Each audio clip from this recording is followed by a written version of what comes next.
ఈరోజు నేను రొయ్యలు తవా ఫ్రై చేశానండి. టేస్ట్ ఎలా ఉందో మా హనీ పాప చెప్తుంది. అలానే అమ్మ సందువలు ఎగురు పెట్టానమాట. అంటే పులుసులా కాకుండా కొంచెం దగ్గరగా ఎగురు పెట్టాను.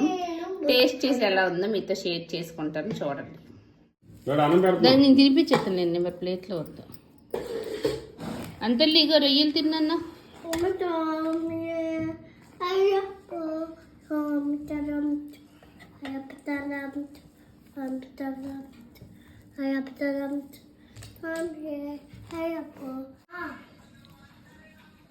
టేస్ట్ ఎలాగుందో చెప్పండి. ఓకేయా రొయ్యలు